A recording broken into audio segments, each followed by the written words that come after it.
We're live. All right, guys. How you doing, everybody? It's the Metal Lab, and I am joined this week in a very small show. You can't see them on the bottom because we only got 2 people, and that's what Google Hangouts does to us. So say hello to everybody. Jay.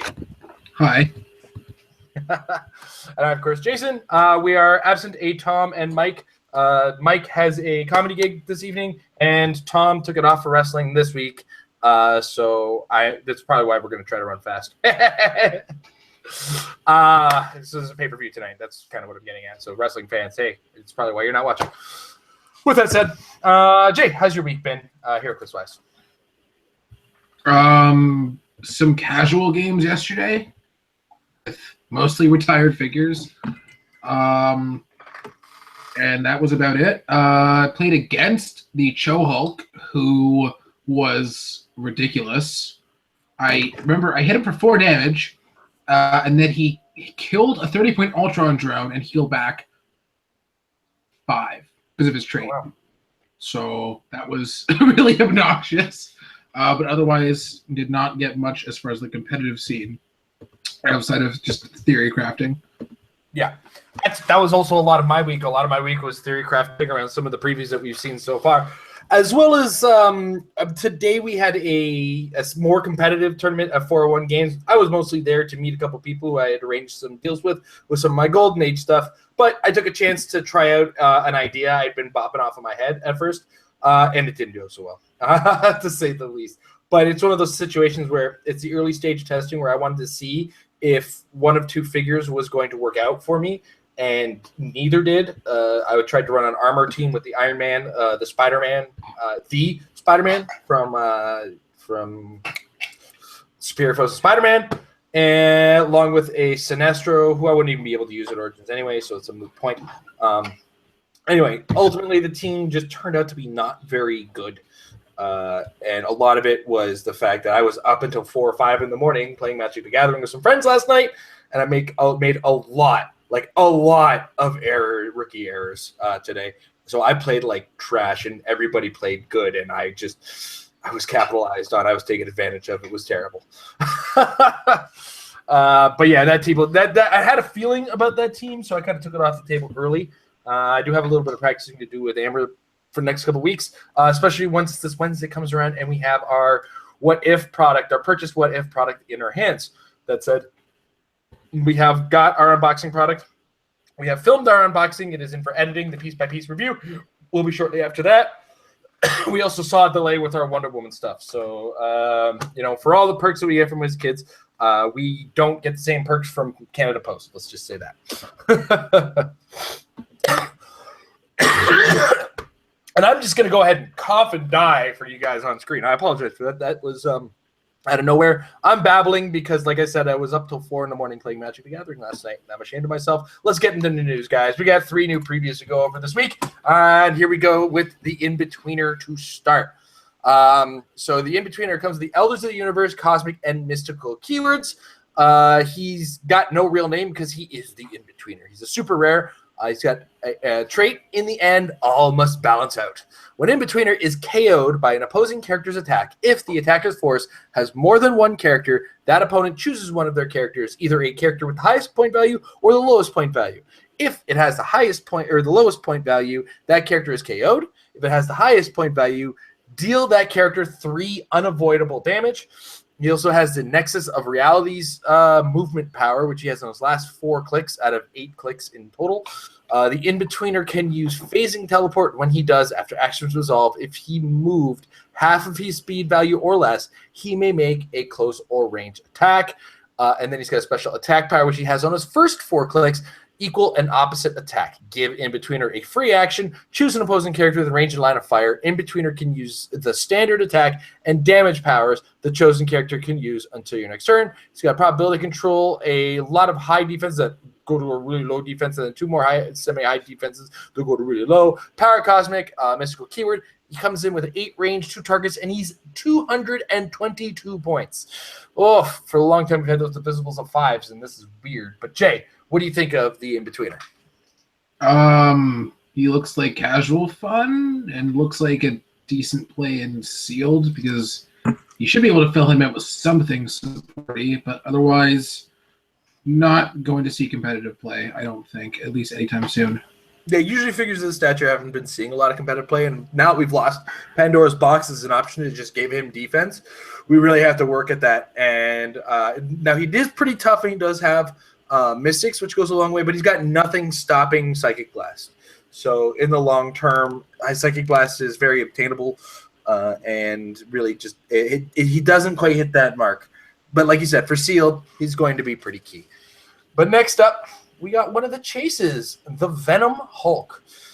He comes with the Brute and Monster keywords. He's got the Bruce Banner real name. He's got the Alien Symbiote trait. Venom can use plasticity and shape change and automatically breaks away. He's got a special damage power, attack power that he has in his last 4 clicks. Venom can use Quake and Super Strength. When Venom Hulk uses Quake, he may instead deal his printed damage value, which is, in this case, 4, 3, 3 at 3. So more than 2. Also note, he's got special defense value or special defense power on clicks 4, 5, and 9 and 10. Symbiotic bonding. Venom Hulk can use super senses, toughness, and regeneration. So this is a special damage power on his first 3 clicks of the 190 point dial. Engulfing tendrils. Venom Hulk can use poison and has a range value of 4. When Venom Hulk hits a single opposing character with a long range or with a range attack, oh my gosh, you may place that character adjacent to Venom Hulk after action resolve. And that, of course, with a range of 4, as I said. He comes in at 190 or 100 points. Very cool, but not taking us by storm. What do you think, Jay? I think WizKids retired the Hulk ID card right before this guy for a very good reason. Because that would just be one of the best call-ins ever at 100 points. Oh, yeah, he'd be gross. Stick around. I've got 5 damage with Super Strength and Flurry. I don't think the Super Strength is going to come in handy because he doesn't have a movement attack. But, Flurry, 10 possible damage on a 100-point call-in. Yeah. Other than that, sadly, I don't like his top dial with only leap and not great attack values and no movement attack on the lower either. And it feels a little short for a full 100 points given that you can just outwit that defense power, basically blast through him. Yeah, I don't know. I don't really see this guy making much of a competitive impact. Yeah. It's not that he's not cool. It's that he just, like, the powers combined can get there and can force the issue, but unfortunately, the issue you're forcing is not good enough on the 190-point dial. Like, 3 of the clicks on the 100-point dial or the 190-point dial don't even come close to the attack values on the 100-point dial. And it's really hard to justify the extra 90 points except for extra clicks of health, which you'll need to get in there anyway. So you're really just playing with the 100-point dial. That's kind of the way I see it a bit. It's a fantastic sculpt. I'm looking forward to casual with it, yeah. Oh, yeah. I'm going to play games with it, don't get me wrong. But I'm not bringing it to Worlds anytime soon. Ooh. Speaking of figures I might bring to Worlds, let's talk calmly about the Peace Machine. Stark Industries armor, politician, and soldier keywords. His real name is James Rhodes. He's got a trait, fine-tuned repulsors. Peace Machine can use Force Blast. When he does, he may target opposing characters within 3 squares and line of fire. He's also got the suppression field. And if a character would take 4 or more damage, it takes 3 instead. And he does have a 4-click dial with a really high defense.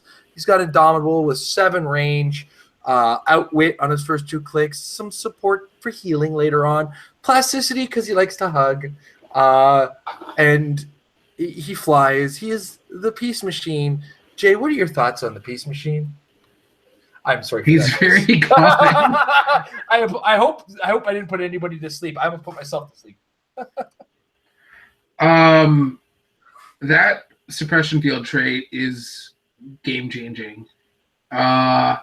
And even without it, that's still an interesting 50-point line, if only for a call-in, because it's going to be hard to hit that 19 defense, even if you're calling them in for a turn. But, yeah. It's also a takes based on taking damage, not being dealt damage, so you can get your reducers first, or roll for impervious, and then if that doesn't work, you still get the awesomeness of taking 3 instead. Yeah. Just everything on the dial alone is potentially worth playing for around that cost. And you can call them in still because real name, and the War Machine ID card stayed with Nick Fury, so he's going to be affecting the metagame. Yeah, yeah. I love the idea that effectively with this guy on the board, all thugs have a stop click now. All right, I'm gonna deal 4 damage to your thug. Okay, I take 3. I want to see somebody forget about the peace machine, get an ultra heavy object, charge, exploit weakness, hit you for 7. Okay, I take 3.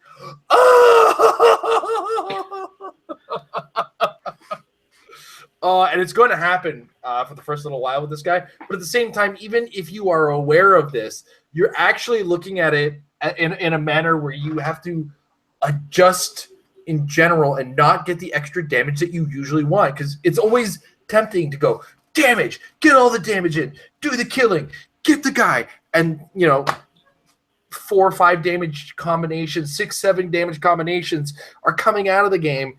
And then the peace machine just says, calm down, man. 3's enough, okay? 3's enough. Yeah, I didn't think that Blades needed a nerf. That is for sure. Well, I don't know. I mean, it's getting out there now, and it's, with the new changes and the new rules, you can roll all the 6s you want, bud. So, yeah. Overall, the peace machine is going to be a character that he's going to be there, and you're going to have to deal with it, and how you deal with it is just the other story altogether, to say the least. I'm already planning ways to use this figure as soon as I can get my hands on one. So yeah, I think from what we've seen of What If so far, I think he's the most impactful, considering that Goblin King is just Jakeem sequel. Yeah, I was going to say, it's not that Goblin King's not going to have an impact. He has the same impact on something that's in the game right now. It's just similar but different kind of situation. So I get where you're getting at. But I can't say it enough, guys. Worlds is around the corner. We're going to be there at Origins Game Fair. And just planning in general. Like the What If set is a set you have to plan for now. But there's also another announcement that came with it, and there is some stuff that you now don't have to plan for. It recently came out, and this is on the the WizKids rules forum. In fact, if you go to win.wizkids.com/bb, you go straight there. BB, if that's short for bulletin board, man, I'm feeling old. I'm actually surprised my modem's not spooling up and I have to dial a long-distance phone number, and my parents are yelling at me for a long-distance bill. But there is a post here, and I'm going to share the screen so that you guys understand how to get there. So you go, as I said, to win.wizkids.com/bb, and I'm going to just pull up my screen properly now. So there it is. And then in here, in the Heroclix rules questions, you'll see this Origins legality announcement. And that announcement is that the con exclusives, the con exclusives along with some other figures were not going to be allowed for Origins. Part of it is availability, and along with another couple things. So most importantly, the Guardians of the Galaxy Volume 2 Gravity Feed mass market exclusives only. So figures number 11, 12, 13, 14, and 16, which are only just hitting Target stores now, will not be legal for Origins Game Fair or Worlds, along with the Wonder Woman Gravity Feed mass market exclusives, figures number 12, 13, 14, 16. I haven't seen any of those yet, I don't think. I think one of them's a Wonder Woman, though, now I think about it. They're all up, yeah. Yeah. Then, as well, the Plastic Man Con LE prize figure that was available in Canada and Mexican Nationals and a couple other Nationals events that recently occurred, along with the Zeus Con winnable figure, the Spider Carnage winnable figure, and the Cyber Shredder winnable figure, are not going to be legal. And then the purchasables that you can get at Worlds, including including the Muhammad Ali and Superman Con LE box set, the Colossal Sinestro Con LE box set, and the Bebop and Rocksteady, which will be available at Origins, will not be legal for Origins. And then the Doomsday, which won't be available at Origins, was available at Canadian Nationals and Mexican Nationals, will not be legal for that event as well. Some of this is telling a little bit of a story that leads to some speculation. I feel like this could be one of those years that, and it doesn't happen very often, where there might not be enough con exclusives at the event to sell to everybody that's going to need them. Now, I got lucky because I was at Canadian Nationals. I got them all. I'm not going to be lining up for them, that's for sure. But these are we going to run out of these worlds? What do you think, Jay? It seems as that's a possible reason, although I can kind of see the idea of that it's not really fair if you haven't had time to play test with stuff also. Like, yeah, you can proxy stuff, but the thought should be, I guess, that if you don't actually have access to it, it's not as expected that you should be able to play test with it, so you can't really plan for what you're going to do at Worlds with that stuff. And yeah, the possible distribution issue is something to take into account, but yeah, I think it's overall pretty balancing, and it's going to be somewhat impactful, although I guess most of what we're going to be seeing is more add-on stuff to teams than actual figures. Like the ring was going to be a major factor, but that's not a character. It's only 5 points, so taking that out of the equation isn't a big deal. As well as, I guess, Sinestro is kind of a big deal, but Retaliator's already existed, so losing him is not really so drastic, I shouldn't think. So I think it's overall fine. I think What If is a bigger issue being available than these. But yeah, I've heard rumors from some stores of allocation occurring with that set. I've heard some, That's not good news. Yeah, so it releases on the Wednesday. You basically have, if you're in the States, getting stuff from the States, you basically have to hope that you get the fastest 2-day shipping possible in order to get your stuff on time to play. Yeah. Also, now I want to play devil's advocate on this point.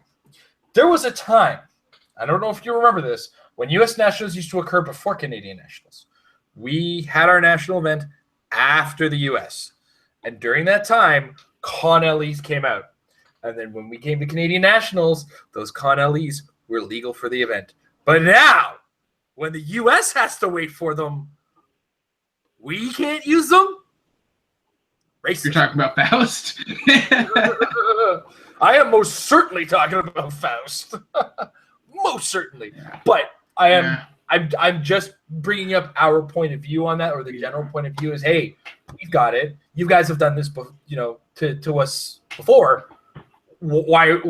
What's going on here? Eh? Yeah. But yeah, it's not actually. I think price might also. Go ahead. I think price could also be a bit of a factor because most of what these things are really expensive, whereas most of the time the purchasables aren't as expensive as far as the meta must-haves. Mm-hmm. Like the tank set is what, 70 US as opposed to Faust being 15 US. So yeah, but there was still also, the Skull Ship at the time, which was $70 US, $90 Canadian at the time. Yeah.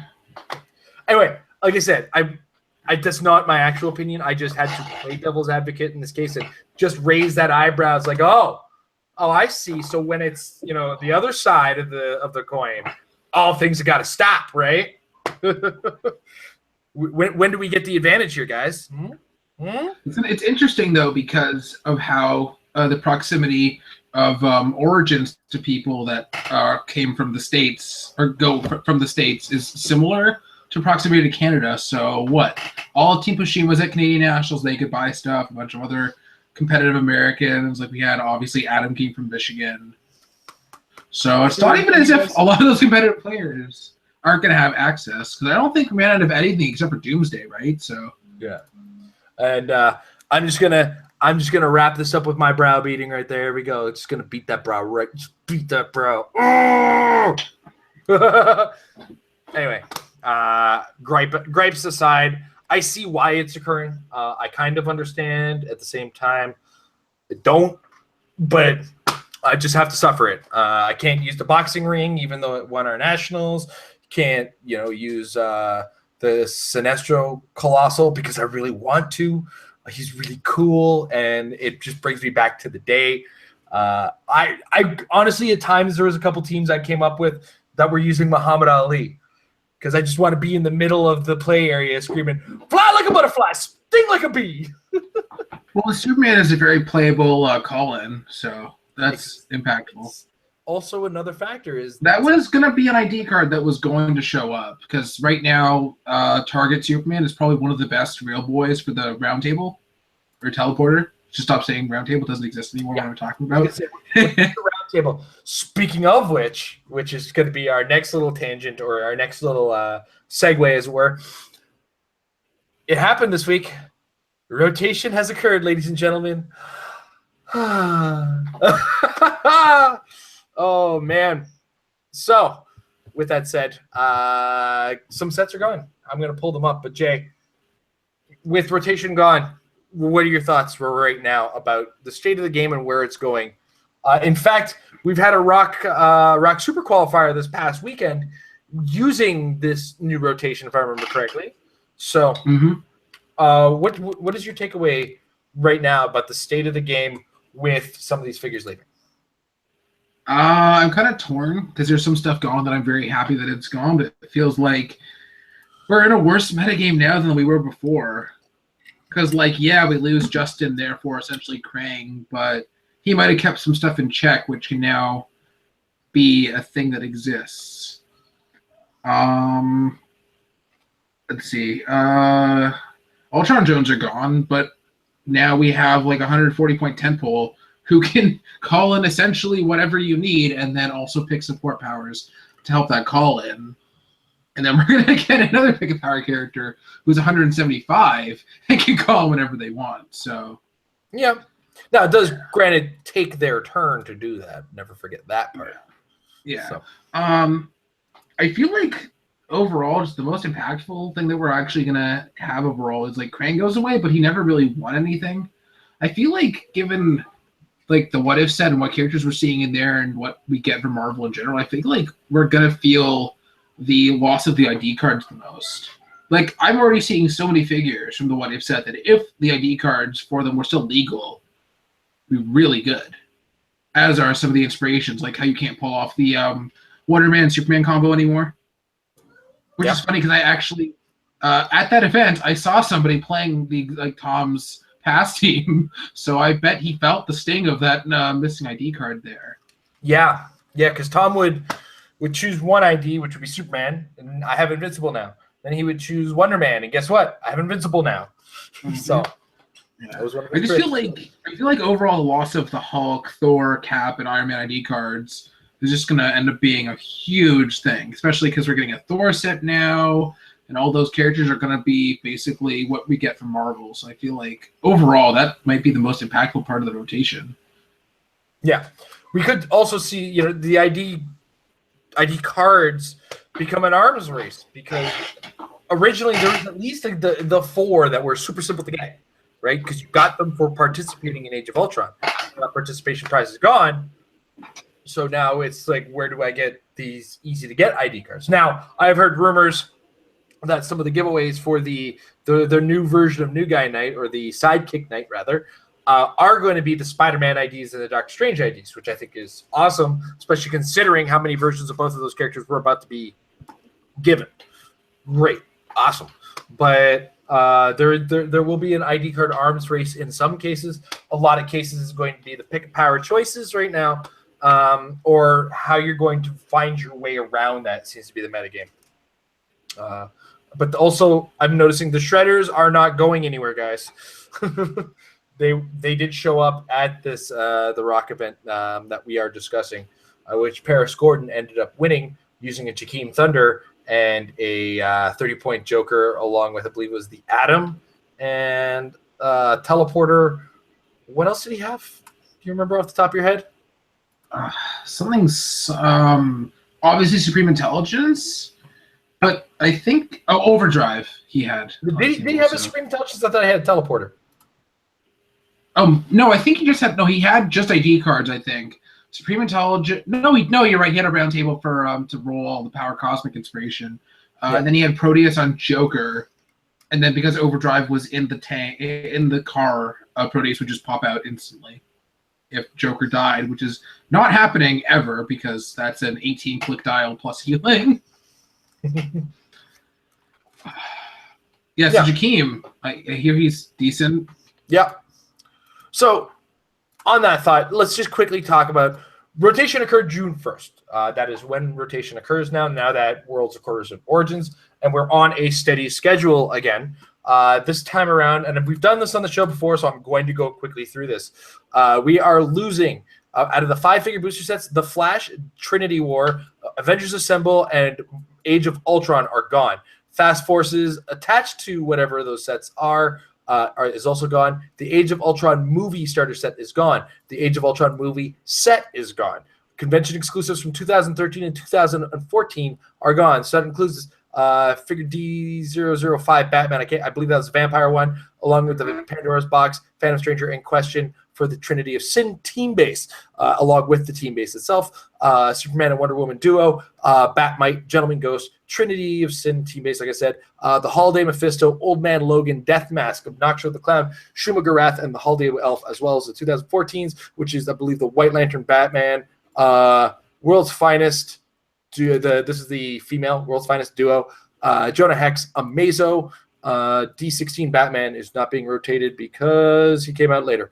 Resurrection Man, Anti-Monitor, Wolverine, Spider-Man, Iceman, Firestar, Ms. Lion from the team base, Whiplash, Dupe, Hulk and Red She-Hulk, Impossible Man, Zombie Galactus, Captain America Sentinel, the Spider-Man team base, like I said, Krampus are all gone, as well as some of the organized play figures, including the X-Men Gold team X-Men figures of Angel, Psylocke, and Rogue, the Gen 13 OP kit, which includes John Lynch, Sarah Rainmaker, and Cheshire. I loved you, Cheshire. Gonna miss you.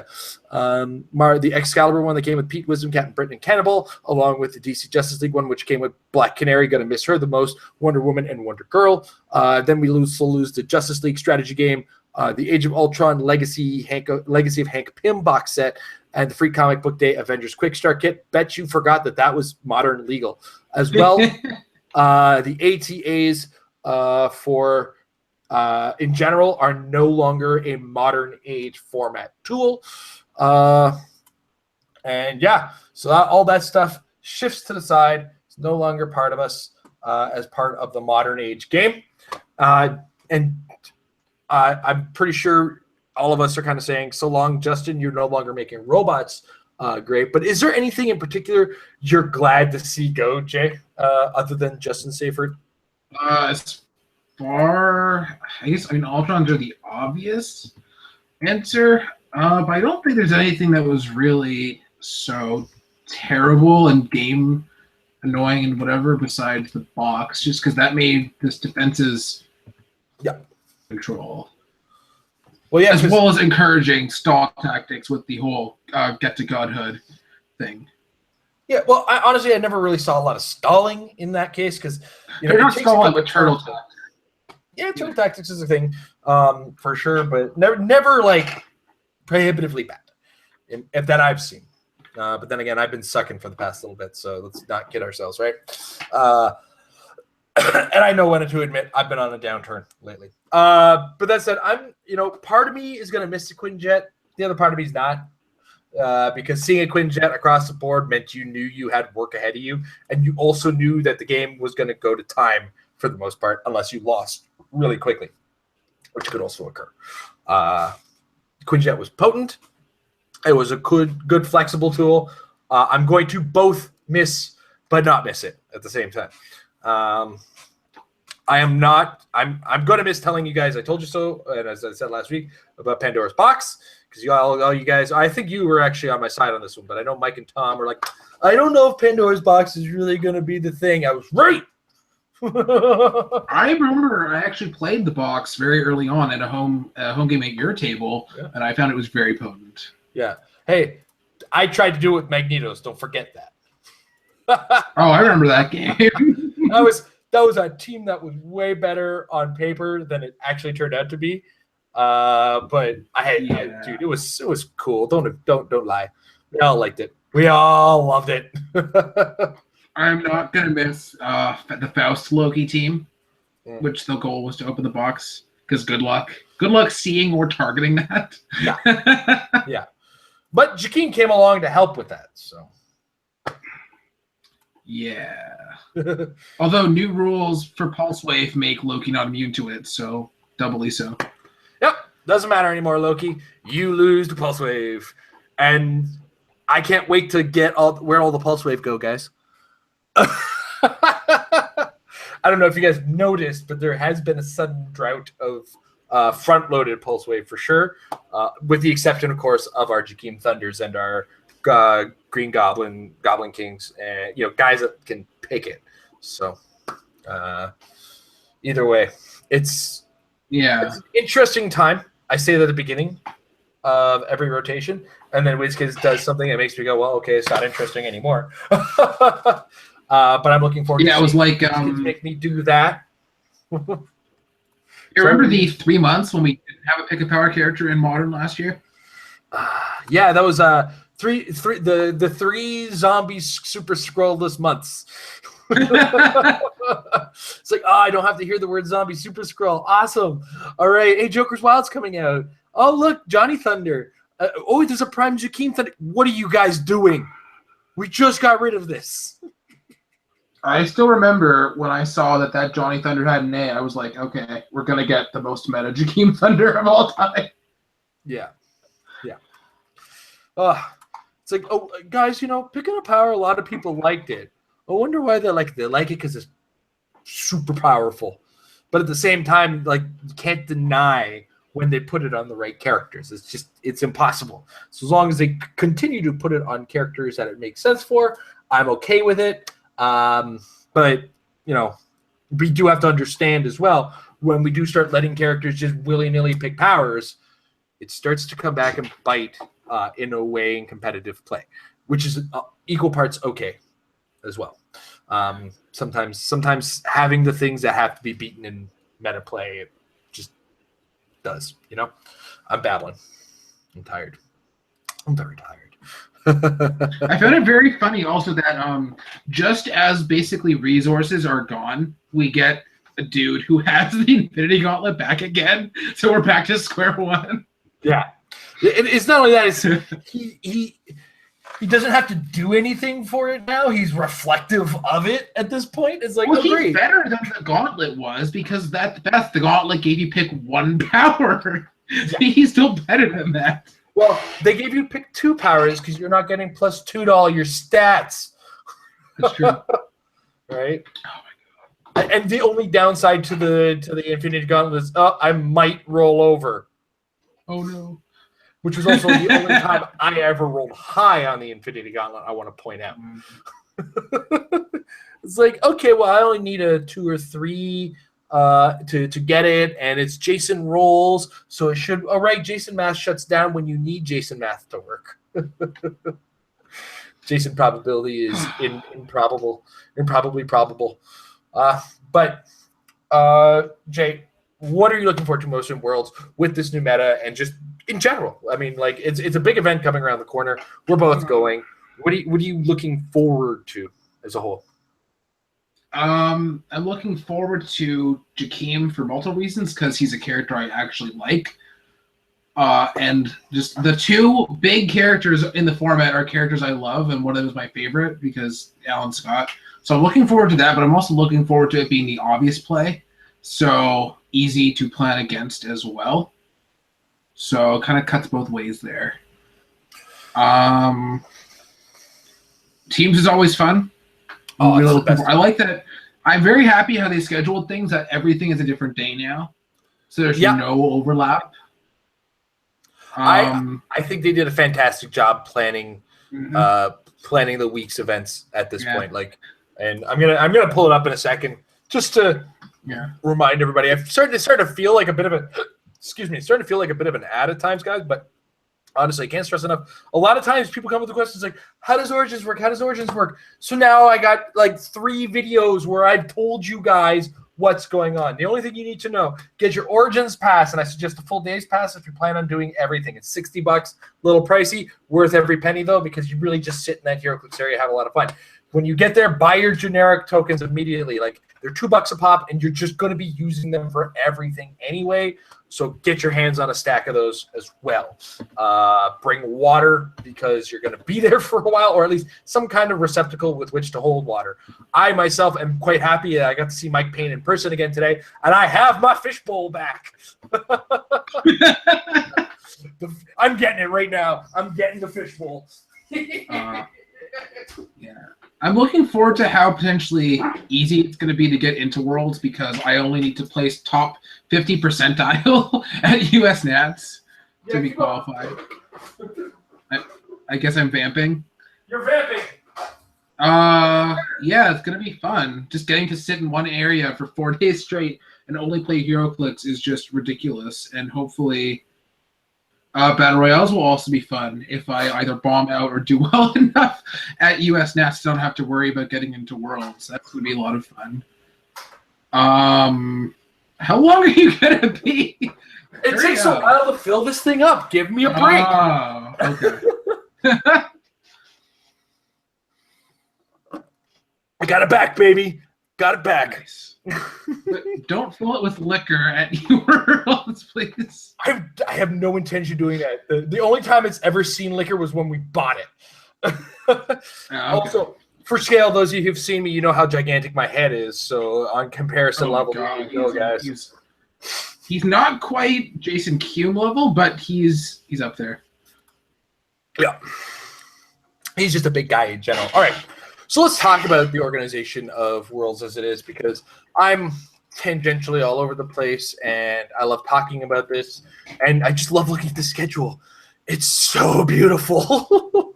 It's the most beautiful thing ever done by WizKids, and they should be commended for it at all times. Now, a couple things worth noting. Those of you who may have played last year, you will notice that the way to get into Worlds that isn't U.S. Nationals is very different. U.S. Nationals itself, I've talked about the prizing. You can look at that yourself, guys. It's insane, a ton of prizes, and you get a bunch for just the top 16 as it is. The top half, like Jay said, qualifies for Worlds itself with this 8 qualification points.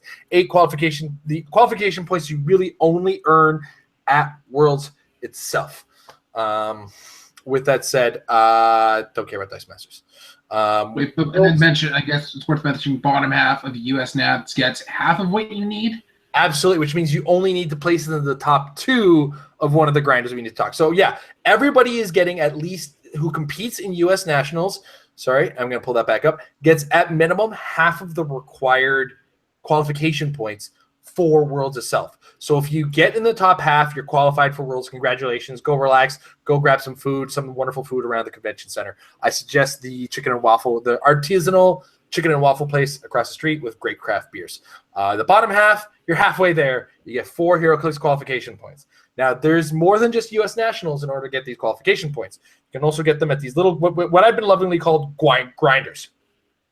They are grinders. Oh, geez, Jake, come on. We're really? Sorry. You know, it's funny because Jay mentions that app, and I met him by accidentally swiping right.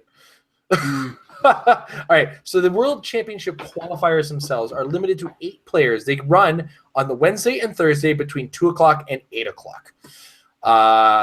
8 players in each. It's a $12 entry fee, and it is 300 points constructed. It is single elimination. You lose, you're out.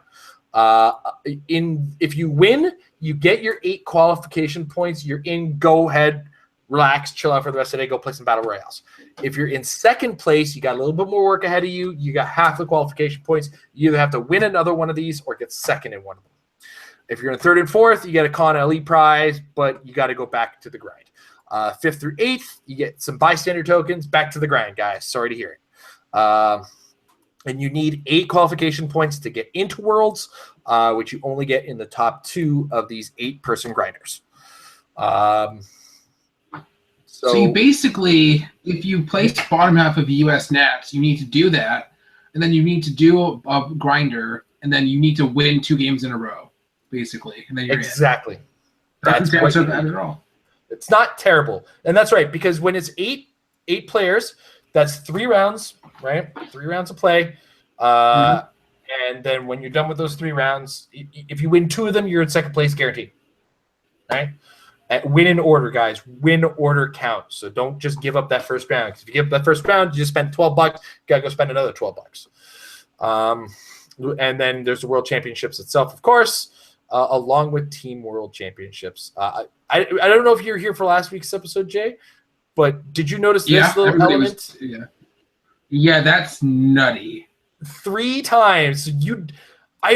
You know what? I'm so happy that I do not have to go through the disappointing draft thing me, Mike, and Tom had to go through last year. Because it's like you look at it and you go, oh, we have to split this stuff. That's just a good way to fight. Yeah, that's ridiculous. It's a lot of pricing though, man, as a result. I would love to know the math of what that actual value is of everything together. That is just insanity. It's insane. It's crazy. All right. So that said, let's talk about how you're going to plan your weekend. Well, let's look at the event schedule.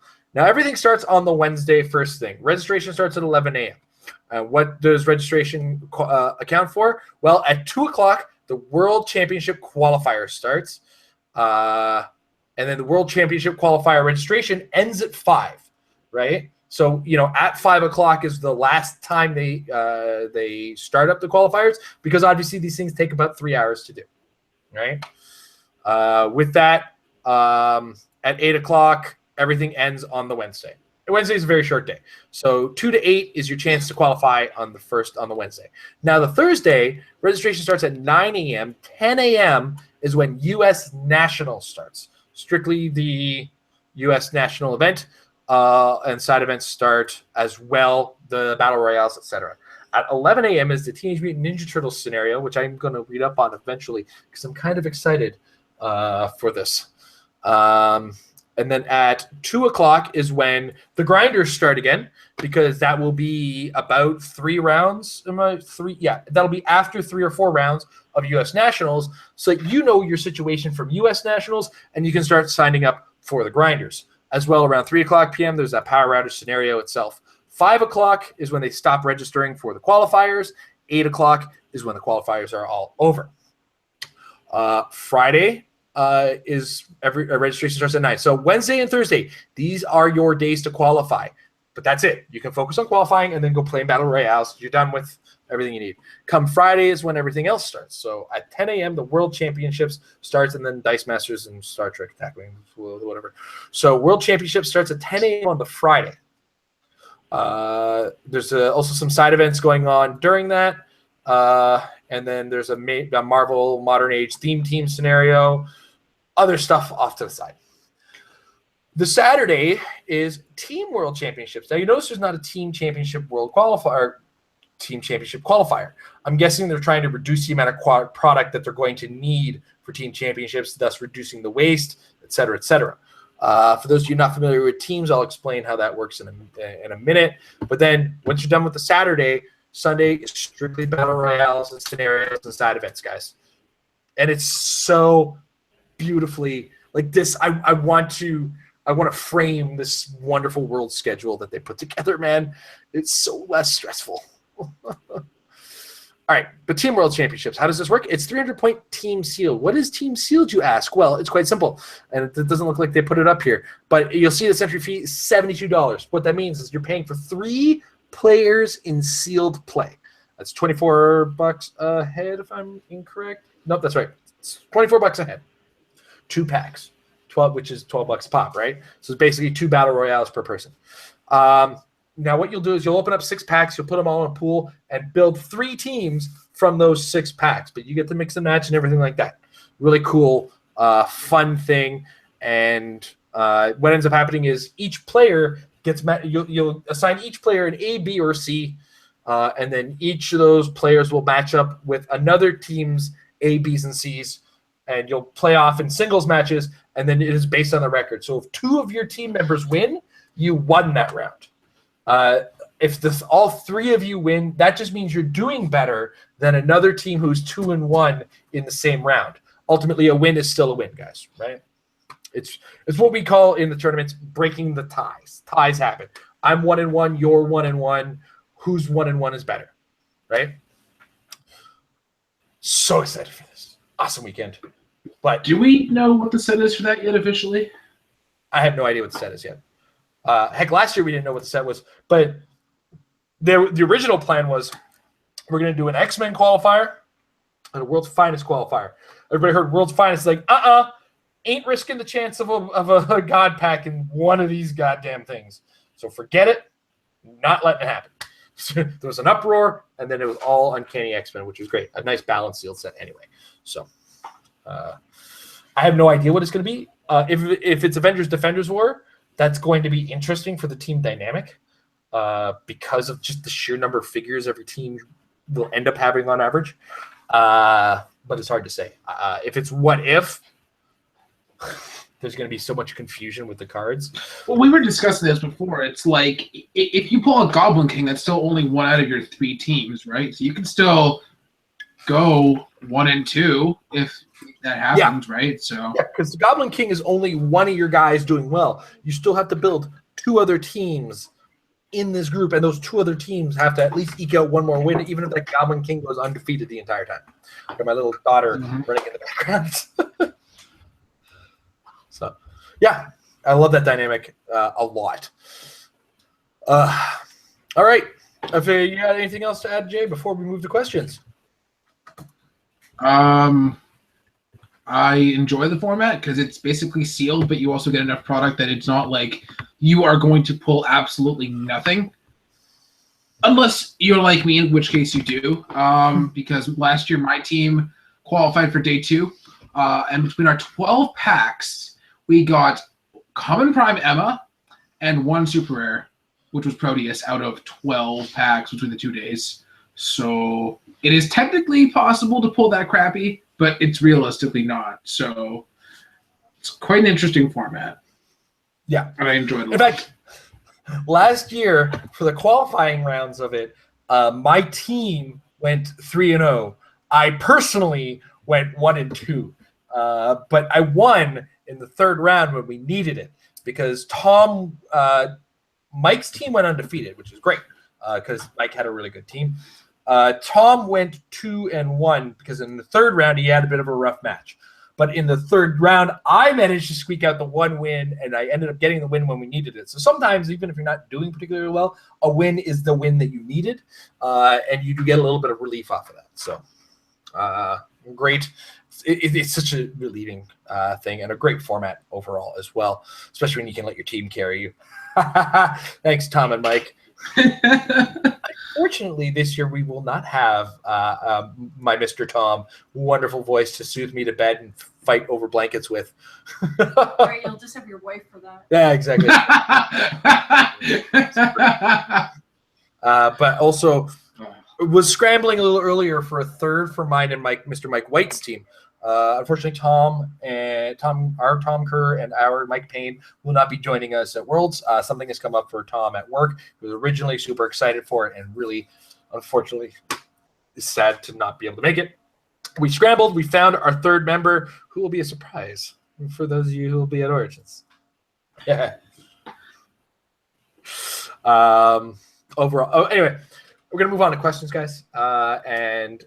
Because this show is so well supported by the fans, I want to thank our fans and mention that if you want to support us directly, check us out at patreon.com/MaryWithClicks.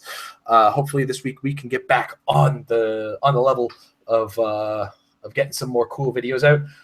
Our Wonder Woman unboxing was released this past weekend to celebrate Wonder Woman Day, which was a ton of fun. We got to go to the comic store with our kids, and we were all dressed in Wonder Woman shirts. My daughter was in a Wonder Woman costume. It was a lot of fun, and we got to unbox Wonder Woman Gravity Feed.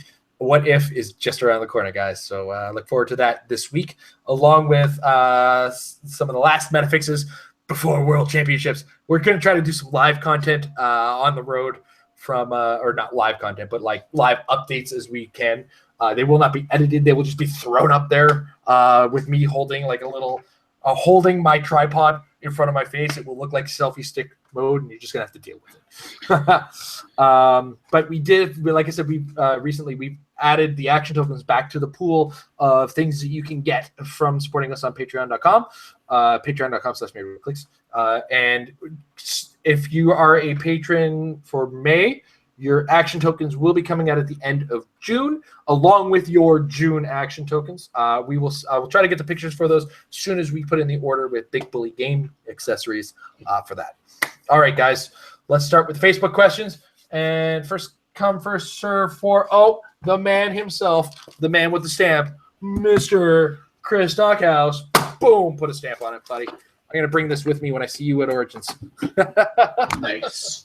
I have it in my tackle box for clicks, so I have it on me at all times. Yeah. But he starts by saying, happy retirement, Metal Lab. Time to purge all the Ultron drones we were hoarding to pretend to be PJ. I will probably miss Justin the most, but I'm also glad he's gone. Kind of like my opinion with the Quinjet. All right, question time. WizKids still has the 3-map rule for Worlds, correct? Do we think people will stop listing WizKids Office as one of their 3 now that there are more maps, i.e. the new ones from What If, and then the other half of the previously banned maps? Will that possibility allow for a Skull Ship comeback, or will players still keep it as their survival plan against the likes of Brainiac? Can't wait for Origins. By the way, I'm still looking for a 3v3 team for Team Worlds as anybody needs a third. Guys, if you're going to enter the 3v3 team championships and you need a third player, Mr. Chris Stockhouse is a great player. I have played with him in 2 games, and I've won with him, and both were really great games. He's a good player and worth the time if you can, you can get in touch with him. But that said, with his question, is the Brainiac Skull Ship still a threat for the Office? Well, the way I personally see it, if I can put one map aside to beat a single figure, cool. And I look at it and say, how many more map options do I need, and is that one worth it? Well, there are other maps that are now legal again. I believe the Morlock Tunnel is also as much of a nightmare for the Skull Ship as the Office, as previously mentioned. So there's a number of maps that can give him a problem. It's just a matter of whether or not your team also does well on those maps in other matchups. You want to maximize the matchups, of course. So is the Office gone, and is Brainiac Skull Ship going to come back? Too early to tell. But at the same time, I think the WizKids Office is a very potent map that can go a long way for a lot of teams built correctly. I don't know. That's my thoughts. Jay, what do you think? I still think it's one of the better indoor maps, just a good option to have in general. And being able to dedicate a 0-point resource on your team, not resource as in resources, but a resource that you have access to beat an entire team is too good to give up, even if it wasn't necessarily such a good map. But is the 3-map rule still in effect? Because there was some confusion about it at Canadian Nationals this year, if I recall. Well, it's hard to say. I know there's been an inconsistency to a certain degree. So I do believe there's a tournament resources place somewhere in the win that's probably worth checking. Heroclix tournament resources. General that rules, or it's all in there. So there might be team building, victory condition, scoring buys.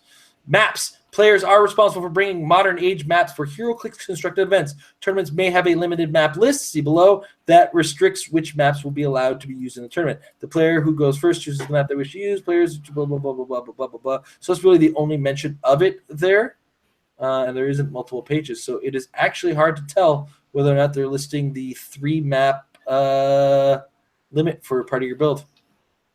Well, since we know WizKids is listening, that would be nice to see clarified. Yeah, or just announced ahead of time. There was, I can't remember where we saw it last year. I think they just said in relation to Origins last year specifically. Yeah. Okay. It was honestly, I think it's a good rule. I think they should stick to it. But I'm going to be packing pretty heavy. Some of the things I know because I'm still in like tinker mode for teams, and I think I'm going to be in tinker mode until the last second. So we'll see how that ends up. But yeah, if there's a 3-map limitation, WizKids Office is always safe to have. Especially, it's always good, just a good map to be able to work with in general. It's my opinion. If you can do well on that map, you can do well on a lot of maps. Well, plus if you shelled out the money for it, which you probably have, you want to take full advantage of that because that was also not inexpensive. Yeah. unless you happen to score your map at Worlds last year as they were doing. That was such a cool idea. Like last year, when they first introduced these cool neoprene maps, the way it would work is that when you were matched up against another player, they would randomly pick tables, and they would be like, they turn to you guys and say, "Okay, you guys roll off. Winner of the roll off gets to go pick one of those maps which are hanging on the wall, right? Or you just point at the map that you want them to grab for you. They grab it for you. You to play on that map, and then the winner got to keep that map. And then these maps ended up being $30 a retail, which meant that prize was extra special. Now I only got 2 chances at it and only got to win the one. But Tom was wonderful enough to sell me the rest of the maps that I didn't acquire while I was down there. So it was really cool thing that they did last year. I thought that was pretty awesome. In my case, I had one round where my opponent won a map roll and chose not to pick that map, and then I won that game. The next round, my opponent won map roll, did choose, but then he won the game. So yeah. The worst was there was one round of the team worlds or team qualifiers where it looked like I was going to get chosen, but I was carrying the bag that was carrying all of Tom's maps, and they saw that, and it was like, oh no, this guy's dead. I'm like, no, those aren't mine. I was like, I was playing up against Wes Summers, and I was just like, oh man, this is my fault. Sorry, dude. Did you end up winning that game? That was the one game I ended up winning in the qualifiers. On the plus side, it was a matter of utilizing the 300 strategy of limiting his power and numbers and whatnot, and just slowly picking away because he had the Chase, Sabretooth, and Wildchild on his team. Ooh. And I had like a very close combat focused team with one flyer on it. That was the Rare Storm, I think it was. So I definitely had an uphill climb with my team. All right. Next I love that Sabretooth piece. He's pretty cool. Mike Buckley. Hello again, meta members. I'm thinking I'll be piggybacking off of Chris's question and ask, what map do you think is most competitively viable? And what map do you think we will see most play at Worlds? As always, keep on the great keep on being great and peace. Dude, there's no map that individually stands out as the world best map. Although Wakanda, I think, is probably going to stand as a pretty competitive map when you consider that it adds plus to your defense through hindering, which is because we're not going to get that boxing ring option, we might as well get that double up on the hindering, right? So, but yeah, ultimately, as far as most play, I think Wakanda is going to see a lot. Wakanda and the Morlock tunnels are going to see a lot of action this time around at Worlds. But it's maps. It's really hard to like identify the map played the most a lot of times. I mean, it's not the year of Ryut where it's like I got Nick Fury and Banshee. Ryut, I win. You know what I mean? So I don't know what your thoughts, Chip. I think Wizard's Office is going to be impactful. Mount Olympus, I think, is going to be impactful because of how the starting areas work and how, with Faust still being a thing, it makes it easier to lock up your opponent from their starting area because you place 2 more in, so you have even more swing, basically. What else? Morlocks is, I don't know. I don't think Morlocks is as good of an indoor map as The Office in some respects, but it has some things going for it, and the fact that it's allowed again could end up making people just want to play it just because if you own a map and you haven't been able to use it, yeah, go for it. UN can be pretty impactful too with how weird it is. It's very annoying to get across if you're not planning for it, specifically with all the weird terrain and all the how the starting areas are and stuff. So which map? We're going to see a healthy mix. Which map was that last one you mentioned? UN Conference. Oh yeah, the UN Conference. Yeah. Which is another re-legalized map. Yeah. I like that map. I think it's gonna be cool. Yeah. All right. From there. What up, Carlos Pacheco? I hope I said that correctly. Hey guys, love the channel and everything you do. I recently obtained a Krang and was wondering, now with Justin gone, what would be a viable Krang team for a standard 300-point modern game? So far, I got Krang and the symbiote, plasticity and shape change, and Vanisher to carry him and the rest of the team. What would you guys play with Krang? If you want to get the same kind of swing out of Krang that we were getting in the initial days with Justin Seyfried, I think your best option will be the Jean Grey, the free action TK Jean Grey from the Fast Forces.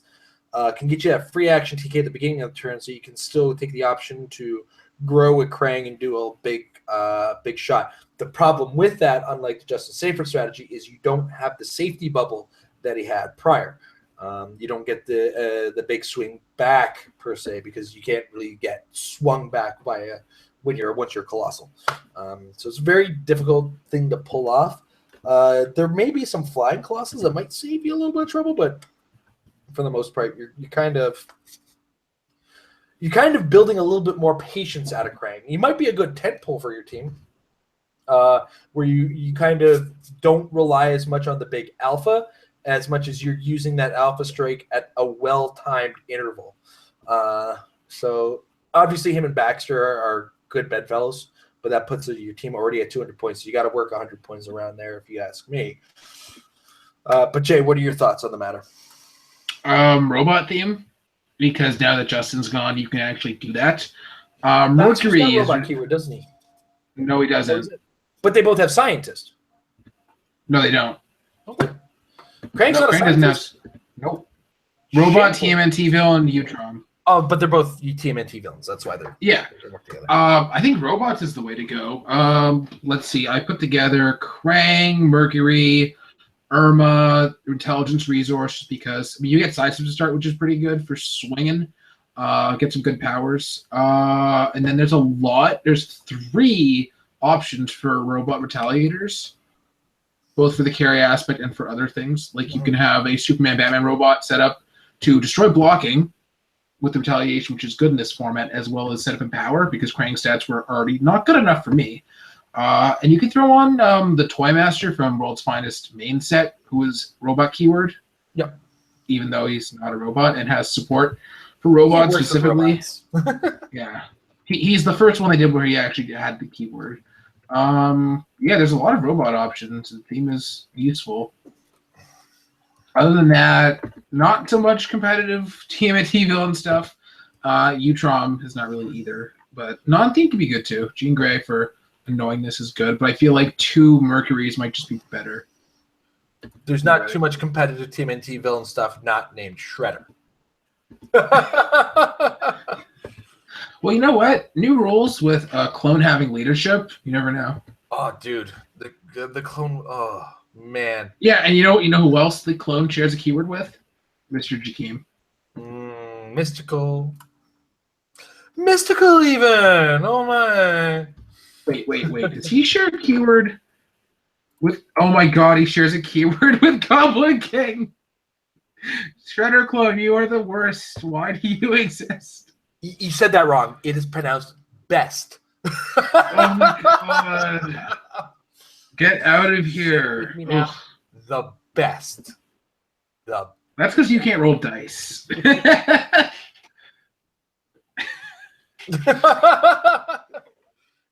Really? I hadn't noticed.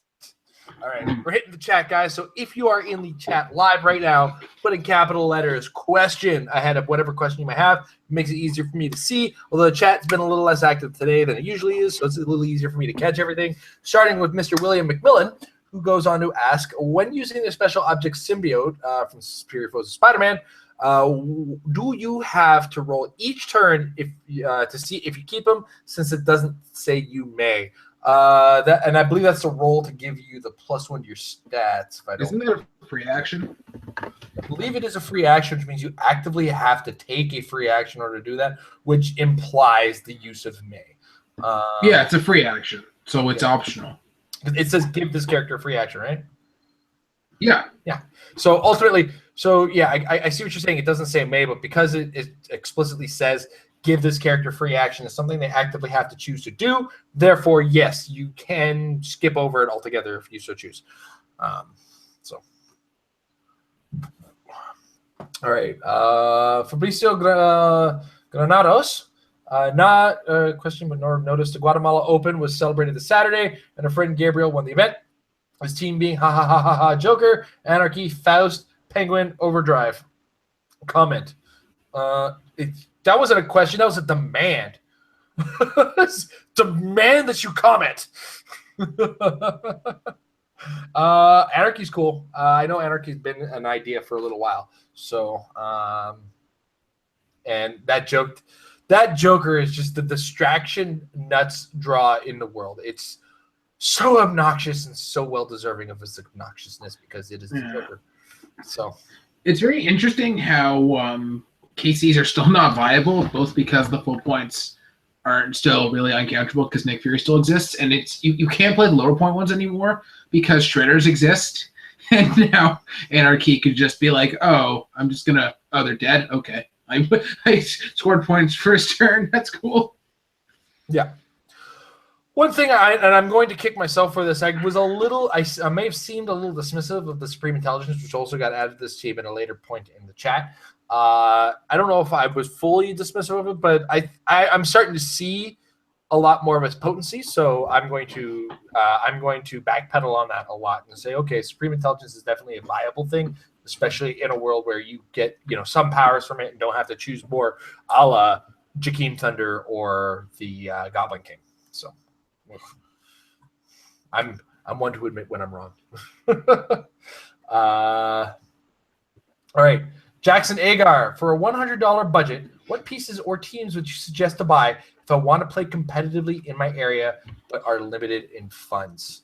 That's always a hard question because I have no idea what you've pulled in packs and what you're sitting on as far as making something that you might own better. It's really difficult to just outright say, here's a budget, build a team, because this market fluctuates up and down all over the place. I did hear of a recent price crash in Jakeem Thunders, which you might be able to use to your advantage if you're looking to get one of those primo pieces. But I haven't been watching the market because I only watch the market for figures that I'm looking for. Jakeem Thunder, I believe we pulled Jakeem Thunder, so we didn't end up having to hunt him down. We got lucky in that sense, and my God, do I feel great for being that lucky. Jay, you're a little bit more budget-minded than I am as far as building teams on the cheaper. Do you have any suggestions for a player who might not be like myself, able to just buy cases right off the bat and then just individually pick and choose? It's hard to say when we have just stuff comes out all the time. Yeah. Actually, you know what? I'm gonna give you guys the Tom method before Jay gives you the direct advice. Take that $100. Take the friend that does have all the really cool figures out for a couple drinks. And I'm sure he'll be more than willing to loan you a bunch of the stuff whenever you ask. Because look at Tom's record when he can borrow stuff from me, and look at Tom's record when he's not around to borrow stuff from me. I think that it might be wise right now to wait for the new rulebook to come out because who knows what standard powers could change or what just general rules of the game could change. So I don't know if buying right now is necessarily the best idea in general. Mm-hmm. Yeah, it depends on your timing, is I think what Jay's trying to get at. If you're building for Origins, so yeah, Jay, if you're building for Origins, what do you suggest with $100 right now? I don't know what Jakeem's sitting at, but I feel like he's a pretty safe bet. Unfortunately, I heard that Green Lantern is as high as 50 now, so he's kind of not budget friendly. Well, then I'm going to take back my response of taking people out to drink because Jackson Agar is 13 years old. I do not suggest anybody under the age of the legal drinking age in your area take anybody out to drink unless you're of the age. My God, I got to be careful of things like that. Sorry, Jackson. Carry on, Jay. I'm a terrible host. I'm so tired. Jakeem is just the safe bet. Or if you really want to be budget-minded, you could go for that Iron Man because he's budget Jakeem is not bad. Jakeem-ish. Yeah. I don't know what Faust is sitting at now, but hold off on him because hopefully he gets nerfed again post Origins. Oh, I also drink to forget him. Yeah, I guess Jakeem is your best bet, and then go for some cheap support pieces. Because I can't really think of any support pieces besides Ironheart that are too expensive, really. I don't think. Yeah, outside of the Green Lantern. Ironheart out of the gate, people are like, oh my gosh, this is great. And then kind of went down in price and a little less exciting. It's a little weird. Well, a lot of people were saying she wasn't good, at least as far as what I saw. I tried her today. She was fantastic for what she did. I think she lived at least – there's only one game where she died in one shot. I don't care if she dies in one shot because she's 25 points. And anything not named Joker for that many points should die after one shot. Like, I don't see the problem there. Again, I don't care because she got her outwit off in the same game. Now, unfortunately, I didn't build a team with a particularly large amount of probability control, and I ended up missing in the attempt to capitalize on that. That's my fault. Yeah. I lesson learned. With Shredder as a factor, I can see that hurting her viability just a little bit if you can just keep on pinging her for free. Yeah, because it doesn't take a dice roll. If you force a dice roll out of somebody to kill 25 points, and that figure is more than 25 points, if you can capitalize on them killing your 25 points, you win. It's just how it goes. It's the same idea, the same fundamental idea as using the PIM tank as an additional source of damage on multiple characters. You're generally going to lose that 50 points unless you're super crafty like myself and manage to get a couple rams out of it too. One of the neat tricks I pulled was I had Ironheart piloting the tank while trying to enhance my Spider-Man. It was pretty fun. Oh yeah, I kind of forgot that has enhancement because when is that ever going to actually happen? It's got enhancement, ignores elevated, outdoor blocking, and can shoot out of base for line of fire. And the police team ability. Yeah. Oh, yeah, it's got the police team ability. It doesn't have it on the base. It's got it on the card. It's a great... It can help another shooter. It's so underestimated as an actually piloted vehicle. So, yeah. Where were we? We were talking about, wow, we got off the tangent of $100 budget. Yes, Jakeem is just your safe bet right now if you're going to buy right this second. I don't think he gets his nerf by new rules or Goblin King as other people do, but that's because I'm biased. Totally biased. Yeah. I relish, I really hope I get to play against Alex Avila at Worlds with playing Jakeem because he's also obviously a huge JSA fan. If that happens, it'll be fun. It looks like a lot of the listings are still in the high hundreds for Jakeem Thunder, so he hasn't tanked yet. We'll wait for the Bug Goblin. I don't know. The Goblin King being around the corner might even be cheaper because he's just a super rare. So might be worth getting. Right? He's going to be expensive week 1 because of Origins, but then he's going to normalize after Worlds. Yeah, so if we're talking Worlds, you know what? Now is the worst time to buy anyway. Worlds is around the corner. Anybody looking for any figure you're actually looking for, way up there in price. This occurred a couple. Yeah, apparently. Sorry. Go ahead. I was gonna say apparently Casey Batman randomly spiked. That's probably because he's the best tank thrower in the game. His ID card call in. And like what? Like you wouldn't think that a random character would spike, but apparently Origins Time does that to the secondary market. Yeah. Go back when the Iron Pharaoh was dominant. Before Origins or before Worlds that year, the Iron Pharaoh was sitting at a healthy $45 to $50. Around the time that Origins no, it wasn't Origins that year. That year was Gen Con still. Around Gen Con, it spiked up to $110. We had a fan send us one of those, and I had to send him so many thank you notes because he got it. It's like, I've got like 4 of these Iron Pharaohs. I don't care. Here, take one of them. I was like, you're sitting on $400 now. I feel so bad. Oh, man. All right. Yeah. Fabrizio does want to know if you have any input on how to play ADW Iron Man. If you're expecting Jakeems, don't. Play him like Jakeem. That's probably a good option, right? Play him like Jakeem Thunder. It's just Instructions for Team Thunder, use him there. Which we're that ruling on him just hurts me inside because you can't running shot pulse wave with them top dial. Like that's the combo. Why can't you running shot pulse wave? What did I miss? Oh, he's got running shot. Yeah. 125, yes, hypersonic, but then he's only 5 clicks. Yeah. 2 of which don't have the power. I don't like him at 125 as much. Yeah, I tried him at 125 today. I was not a fan. Not a fan at all. Yeah. I also know Sharif, I think, played him at 125 at Nationals this year, and that didn't go well, I don't think. So, yeah. If you're going to play him, full points is better, I think. Yeah. Yeah. At least based on my testing so far. Marcus the Carcass, testing a team with shifting focus strange and the new man thing being able to continuously heal off the stop click is nice, but I'm looking to fill in the other 125 points with more utility. Suggestions? More Doctor Stranges.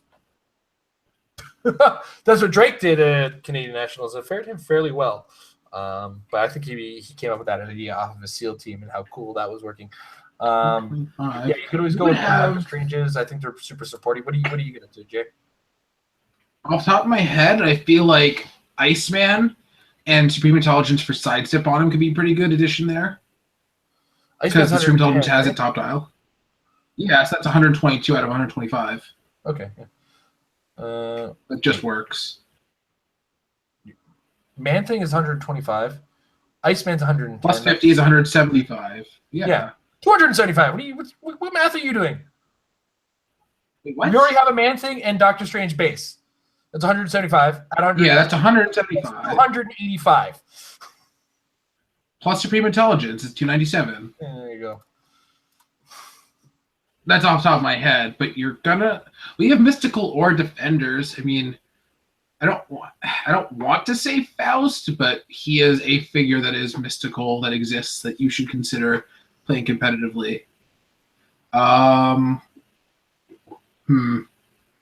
You could throw in a Possessor on Man Thing because you're keeping him on his first 2 clicks anyway, so make him better on those clicks where you have him.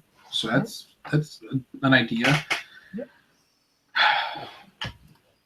I don't know. You've got 175 points worth of figures on your team.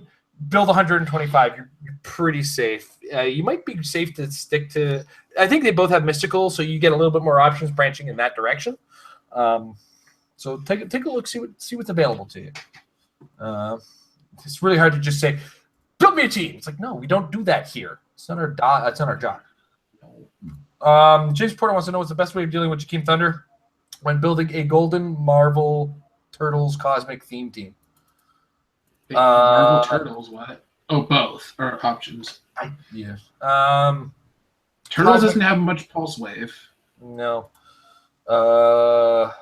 I don't know. It's you got to make the attacks. You got to set yourself up. It's very difficult to just say, hey, this is going to be the strategy that works with the Turtles. You got to get the dice rolling somehow. You got to force the situation to the best of your ability and get in his face. Unfortunately, with the Turtles, you're generally already committed to about 300 points with the figures, and Jakeem Thunder at 140 of your team still has 160 still to work with. It's a difficult, hard core answer to give. If you have the black and white Turtles.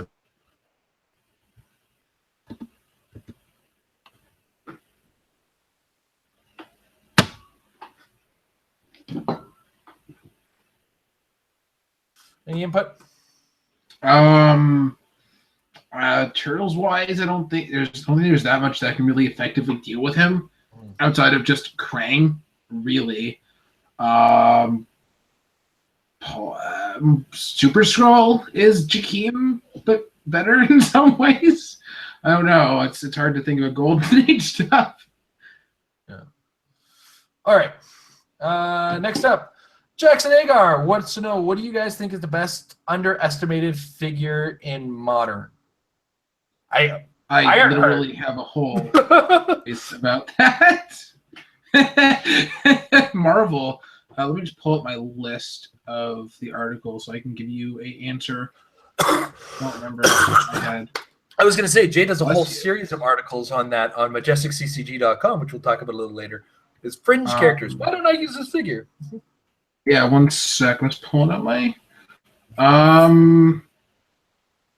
Marvel. I actually don't seem to write very much Marvel for this particular I'm going to say Sunfire Prime because that is a long dial, a lot of pulse wave, traded energy shield, and then feedback if you close attack him. And yeah, he's just a good figure that I like. So Sunfire Prime. All right, cool. Very cool. All right. Nathaniel White, thoughts on the Shifting Focus, Deadpool, Slapstick, Madcap, Peace Machine, 300-point team? I didn't even think about the interactions between Peace Machine and Madcap until just now. Don't Die Tech just came back, Jay. What the hell? Shoot. No. I don't know, though. I don't feel like Madcap will do enough for 100 points anyway. Mm-hmm. I don't see him, actually pulling off anything good for that third of your team. He does force attack. Like, if you can base him with somebody, he does force attacks on him. But he's also included this with the Shifting Focus Deadpool, which means Shifting Focus Deadpool's goal is to get in your opponent's face, and then, is to do the damage while the Slapstick is in the face holding on and handing out big, healthy hugs. That could be a really good roundtable team with all the damage and healing back up, as well as the fact that Deadpool is very mobile with his teleporty dude, plus sidestep, so he could be a good call-inner. And Madcap is 100 points, so... Yeah. I think, sorry, and I spent a lot of time on my face and not Jay's face when I should have. I think the weak link in that team might be Slapstick. And I don't know if Slapstick is? I want to assuming it's the Fast Forces, which is the better one of the two and cheaper. He's good, but I don't think he's quite competitive good, unfortunately. This is the Slapstick that it's yellow powers. You can stop Pulse Wave. Right, but it doesn't work as well before new rules, right? So that might be more of a new rules team. Yeah, could be. All right. So I'm being tormented for suggesting buying alcohol for a 13-year-old. Oh, Mr. David Gossaman of the Clicked Off podcast. He wants to know First of all, he wants to know if we've discussed Peace Machine yet, and we did, and I did it in a really cool hippie voice. It's quite delightful. Oh, right. You can sacrifice the Slapstick. He added in the chat here that you can sacrifice the Slapstick to keep Madcap alive. Grab that. That's interesting. Yeah, because you can play him. He's what? Oh, he's 75 points. So you give up 75 points instead of 100. Seems neat. But Dave Gosselman also wants to know what we think the best piece for the I'm better suited for the foes part of the round table, or teleporter rather. I don't know what round table is. what the best pieces for I'm better suited for these foes is going into Worlds. There's a lot of options. I mean, even the Doctor Strange Defender of Earth is Earth's Defender is really strong at 80 points. Could replace a Faust. Please replace. You can't do that. He's a title character. You can't replace. Can't? He can't replace somebody? It says, title characters can't be replaced or replace other characters. That's obnoxious. I'm 99% sure. Yeah, it might be. There's a lot. I could be wrong, but I'm about 99% sure. Well, I don't like 1% now. I really like the idea of being able to swap in World Breaker, but the problem with that is that there's not really any 200-point pieces to play in the first place. Mm-hmm. Trying to think. Not anything. Yeah. From modern, we lost so many ID cards. It's hard to say. I really like the potential of if you have a Henry and your opponent has, say, they can't with a replace mouth. Yeah, I like the idea of replacing Henry with the Atom on the right circumstances. Yeah, it's like, oh, is that a Peace Machine? Monkey out, big dude in. Yeah, you can also do. I like the idea of replacing a random KC dude with replacing any KC dude with the other Atom, just so you have maximum versatility. Oh, the 25-point Atom? Oh yeah, because he hits like a truck. Yeah. Oh, yeah. Love that guy. Adam brought up something that I've been considering for a little while is the idea of having a 25-point Colossal retaliate, call in the 25-point Adam. Because that was a free action for the turn. So terrible. No, you see, and David says the answer is Peace Machine, guys. Come on. No, because Peace Machine is already on my team. All right. Happy little Heroclix. What are some figures you think may show up at Worlds that haven't been on recent Rock teams? Ooh, that's a really good question. Is there something that might surprise somebody? I have a feeling somebody might try something silly with Valkyrie. And I know what's her. It's Molly something from What If. You can't just say Molly Whopping when I'm trying to say the name of the figure, Amber. I know Amber has been trying. Molly Hayes. Amber has been looking into Molly Hayes as an option because, at first we were going to use the boxing ring with it, along with Anaconda, and have her just bopping people around the ring and bopping them all over the place. It's a really cool idea team that just, got kiboshed because they're not going to let us use the boxing ring. Come on now. But what else? Yeah, like I said, what figure is going to show up at Worlds that hasn't been on any recent Rock teams? Felix Goblin King. Oh, and Peace Machine. Goblin King and Peace Machine. They're definitely going to show up, and they haven't been on very many recent Rock teams. Excuse me. Oh man. I do at times wonder about the validity of Edit Candy. Is it Edit Candy? Yeah. As because we're in a world with Jakeem Thunder. What's a 20-point prober added onto that, right? That could also be carried alongside of Henry's. You've only added 35 points to make it Jakeem Thunder hit hard and hit often. So, just a thought. Yeah, I feel like Domino is just overall a better bet for 5 points more. Because, better defenses and Edit Candy, that's all she really does. And Domino can kind of tertiary attack. It's not the worst idea. She seems, yeah. I wonder if we're going to see any... she could be really annoying with Red Sun Wonder Woman because she is still a thing. Yep. All right. With that...